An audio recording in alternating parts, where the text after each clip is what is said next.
Aujourd'hui, je vous parle d'un artiste particulièrement passionnant qui s'appelle Jean Dubuffet. Jean Dubuffet est un artiste qui commence juste après la Seconde Guerre mondiale. C'est quelqu'un qui n'a eu de cesse, à travers toutes ses recherches, et elles ont été nombreuses puisqu'il passe de série en série, à essayer de retrouver une certaine forme de profondeur dans la peinture, et non plus en effet dans un art dit cultivé, dit intellectuel, dit haut de gamme, qu'était bien sûr l'art post-Duchampien, des gens qui essayaient de réfléchir sur des questions, des concepts, sur des questions liées à la grande histoire de l'art,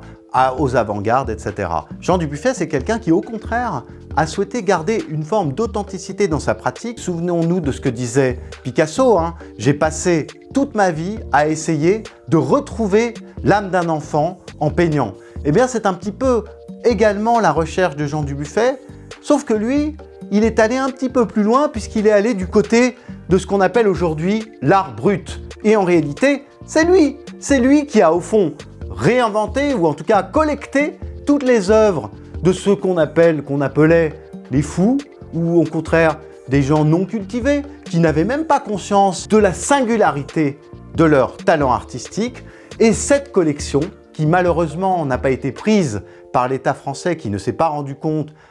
à la mort de Jean Dubuffet dans les années 80 de l'importance de cet ensemble, cette collection a été versée à Lausanne et ça s'appelle la collection de l'art brut et c'est donc évidemment une visite qui s'impose. Mais Jean Dubuffet, au-delà même de cet apport très important pour l'art de ce qu'on appelle également l'art outsider, l'art des gens qui ne sont pas à l'intérieur du système, c'est aussi lui-même une création extrêmement importante et on se souvient bien sûr de cette série de l'Ourloupe. Vous savez, ces sculptures un peu géantes qu'on voit un peu partout, dans lesquelles parfois on peut pénétrer avec ces couleurs rouges, bleues, ces espèces de têtes un petit peu grotesques, de géants, de monstres, mais qui en même temps ont une personnalité un peu, on va dire, très originale, à la fois drôle, à la fois inquiétante et tout à fait représentative peut-être de l'absurdité du monde dans lequel il vivait. Alors avec Jean Dubuffet,